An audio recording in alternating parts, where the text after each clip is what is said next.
some of these unreleased items were kinda, what, broken?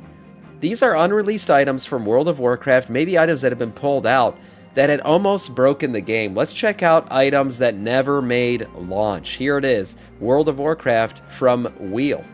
Looking into unknown or removed items from vanilla is always something I found interesting to do, because there's simply so many cool and unique things that have been lost to time. And when you think you've heard of everything, there's always just something new to find. Today I have some of perhaps the most obscure and intriguing items I found whilst doing this type of video. And honestly, if you've heard everything on this list today, you must have actually worked on vanilla or something, because for a bunch of these I had no idea they existed until I came across them whilst I was looking through old information. So here's a few more items and facts which were removed from vanilla that you may or may not have known about. This has to be one of the weirdest potions I've seen in the game, called the Cowardly Flight Potion. Upon use, you run in fear at a high speed from a nearby enemy, and if there are no enemies nearby you, you instead stand frozen in fear. It even uses a feather in the recipe. I guess you'd have to be chicken to use this. But essentially it sounds as though when you use this potion, you cast yeah, it probably was a speed boost, but I wonder if it was a fear. So it's a fear on yourself? The Cowardly Flight Potion was a fear and a fear on yourself. What the hell? So when you use this potion, you cast fear on yourself. What? Normally with fear, you gain a 25% movement speed buff when you're under this effect, if you didn't know that, and this counts for both players and NPCs. This is what typically makes fear an unpredictable crowd control effect, which can sometimes backfire really badly. However, the spell details for this potion said that it gave a 200% movement speed buff for a whole 30 seconds, which as you can imagine will probably mean you'll be able to escape from just about anything, assuming you randomly get feared in the right direction, that is, which, let's be honest, you won't. The catch is that this would have been hilarious. Imagine somebody, it would look like they're having a seizure. They drink this thing and they start spazzing around in a fear, what's it called? A fear path, like your typical fear path, but they're doing it at 200% speed. Be insanity. If no enemies are around, no wonder why this got removed. Frozen in place in a state of fear. So you'd get so far away from enemies and then potentially just stop in place and then be feared on the spot so they can catch up to you again. If you use this and it worked how you wanted, it would be effective. And it also says on the spell details that it was a physical effect, which means you can't dispel or remove it yourself. Once you use this, you're on the wild ride for the whole duration. Or alternatively, you could have just used the rather more boring swiftness of course, a troll would 50% movement speed buff, which is often good enough to escape from something. We have a realm. Brian, thank you for the follow. Welcome to our Scourge. And not need to worry about the many downsides of the Cowardly Flight Potion. And I guess it was for this reason that this strange potion was eventually removed from the game, because it was just a bit too out there, and its uses would have been hard to find. Next I have another potion, the Potion of Fervor. This was made by using a cracked skull mortar, which it's not clear how you got your hands on those, along with a fist-sized spinneret, which are in the game and are a trash quality item. But you can still see very old Wowhead comments about people asking how this is used for a potion. This potion increased strength by 14 and caused a small amount of damage to the player every 3 seconds. The tooltip does say it caused damage every 15 seconds, but the spell detail says it does 15 damage every 3 seconds, and they tend to be right. This doesn't seem like that much to be interested about, but taking a very small amount of damage very frequently would, in certain circumstances, be very valuable. For instance, on Assyrian the Unscarred in AQ20,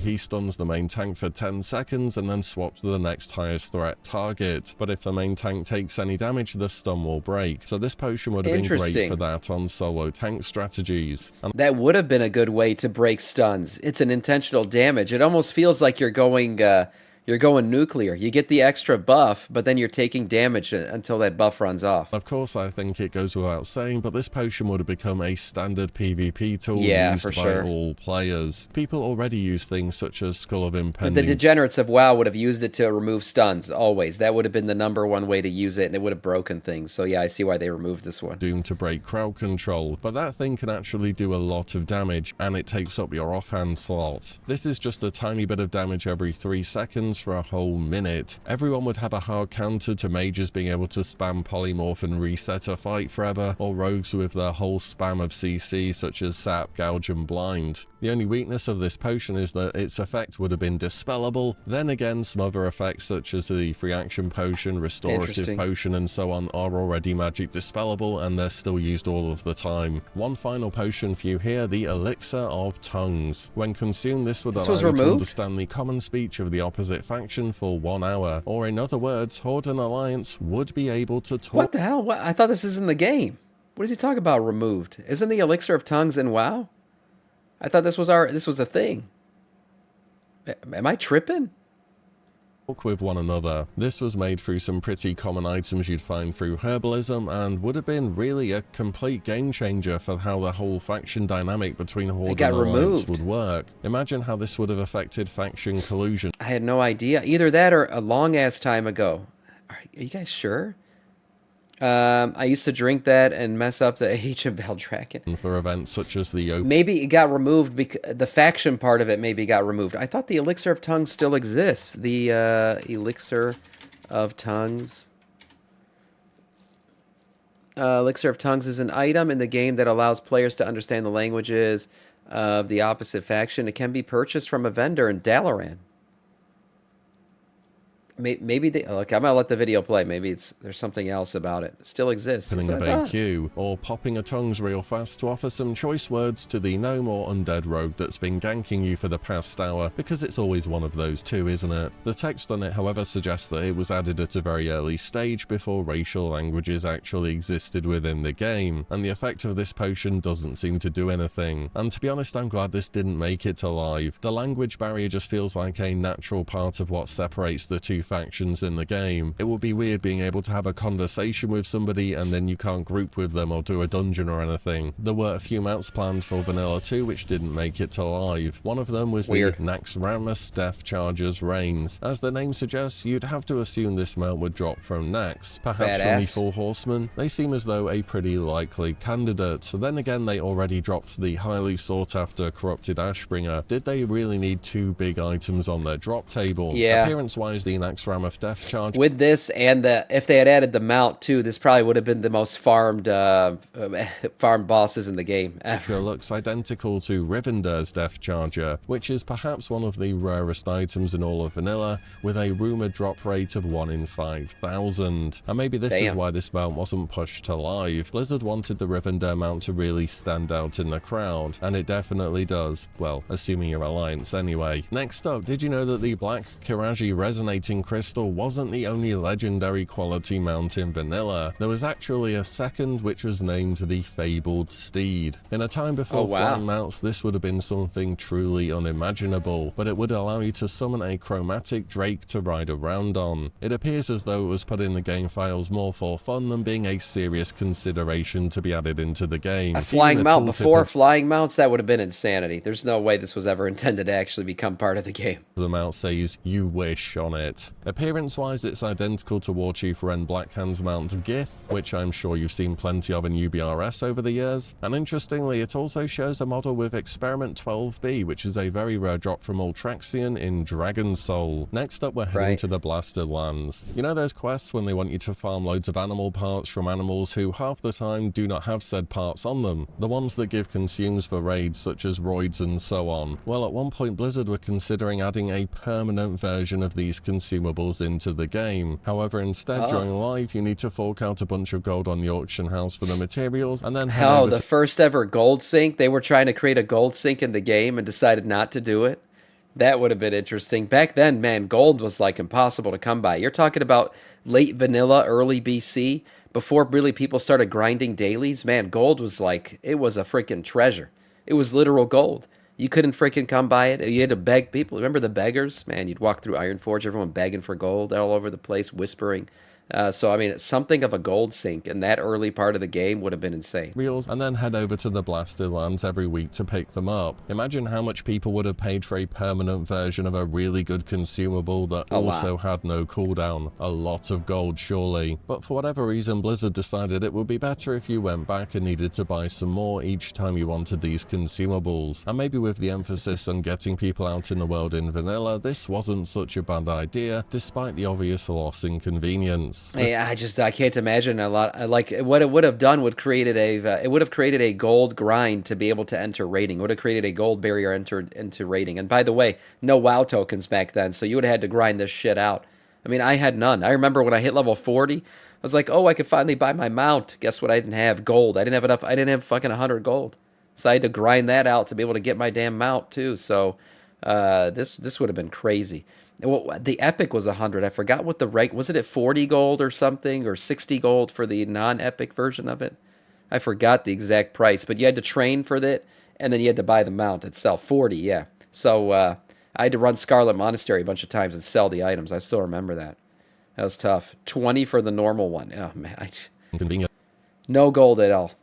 Nobody had gold. The same went for the Zanza consumables from the Zandalar tribe, which are ended up revered. Blizzard were considering a permanent version of those as well, but as it is now in vanilla, you can have one consumed and another one in your bag as they are unique. A permanent Spirit of Zanza for the 50 plus stamina and spirit buff would have been huge, and the Swiftness of Zanza is a 20% movement speed buff. Having that active all the time would be so good for PvP, mage boosting, and, well, just about everything really. Yeah. As you'll know, there are different types of weapon That's crazy. For 2 hours, a run speed boost for 2 freaking hours, you can only have this effect of one zone Xanda potion at a time. So you can't stack There it. are different types of weapon trainers all over Azeroth who can train you to use a variety of different weapons. However, pre-release there were plans for each weapon to be only trained off of one specific trainer, and some of the locations of these trainers were, let's just say, a little bit inconvenient. Oh, that would have been if you ridiculous. want to train swords or polearms on the Alliance, well, the trainers used to be in Netherguard Keep. Great, let me just corpse run through the Swamp of Sorrows for 20 minutes. Sounds great, thank you, Blizzard. Yeah, I mean, I'm glad these that didn't days happen. there will be some guy with a summoning service, you already know that, but imagine needing to do this for each weapon type. Also, the Horde had far fewer Do you guys remember? I mean, this is not like a do you remember, because now people play classic WoW at current day. But leveling up weapons, like you would get so excited. You got your first big axe, and you turns out like your axe skill is shit. So you have to go like kill boars in Elwyn Forest to level up your axe to be high enough so you could actually hit something in Scarlet Monastery or something. I remember those days. Yeah. The weapon shit was no joke back then. And if they had put trainers in random places, oh my god, that would have been even worse. Types of weapon skills available, notably missing crossbows, thrown weapons, and fist weapons. Though I suspect this may have just been missing information, as both thrown weapons and fist weapons seem very fitting for the Horde. Also, you may have noticed on the Alliance list, there is a two-handed spear trainer. And up until patch 1.1, so we're talking post-launch of the game here, two-hand spears existed as a weapon type, but they were all removed during this patch. And isn't a two-handed spear just a polearm? What the fuck is a two-handed spear? What's the difference between that and a polearm?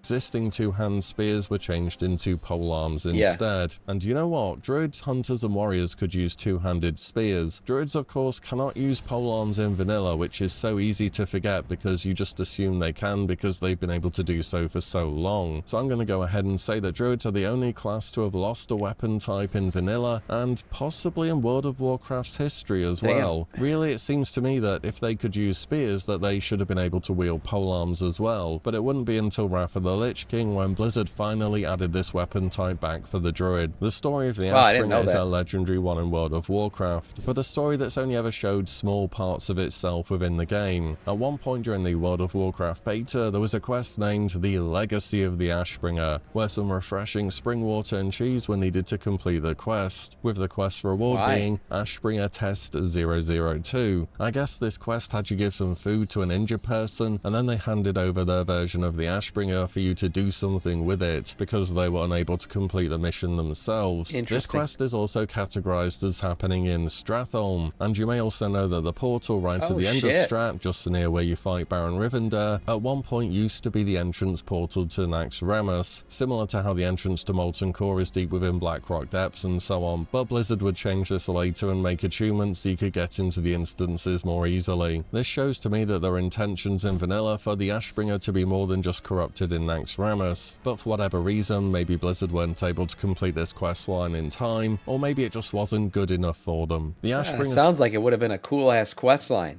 going through Stratholme to get the corrupted Ashbringer. Story is quite mysterious in vanilla, with the last we hear of it being from High Inquisitor Fairbanks in Scarlet Monastery Cathedral during a special event with a player wielding the corrupted Ashbringer. He simply says that Darian Mogray may be capable of cleansing the blade, but he's gone off somewhere to Outland, and then Blizzard didn't follow through with this story in TBC either. So there's a lot of loose ends to be picked up here, and one day maybe the story of the Ashbringer will be completed in vanilla. During the alpha of World of Warcraft, First Aid had a recipe that would have been an absolute game changer, because you would brings a dead player back to life. A first aid res with 15% of their health and mana cannot be used in combat. Oh my god, this would have been amazing for raiding. Have been able to resurrect people with first aid. This item was called Formula Powerful Smelling Salts, and with 250 first aid and 4 deep rock salt, you could resurrect someone. I wonder why they got rid of this. Combat. It would have made deep rock salt quite commonly traded as well and have a good value. This would have been so useful in all areas of content, from 5 bans where you don't have a regular healer that can res, or just recovering a raid wipe. Then again, this means that everyone could res all the time, which does take away something from it being special. I guess, yeah, it takes away from the lore a bit, and that, oh, you know, calling to the light and all that's not necessary. You just use some basalts or something to res somebody. To the classes that can heal, and this is probably why it was removed from the game. And those are all the items I have for you today. Looks like really, a normal DK there are a ton of obscure items and ideas that never made it to live in vanilla. Some would return in later expansions, and others we just wouldn't see again. If you want to see more videos like this, definitely check out my random vanilla information video playlist down below, and comment on anything which you think I've missed. And with that said, thank you all so much for watching and listening in, and I'll see you all in the next one very soon. This was a pretty good video. I want to watch more videos like this where, you know, dipping in our toes into the history of WoW and all the things that have happened in the past or didn't happen with these items. Pretty good video from Will E. Never watched one of his before. I'll subscribe to him. I'll link his channel in the chat. Yeah, nice video. Cool stuff. That fear potion was freaking hilarious.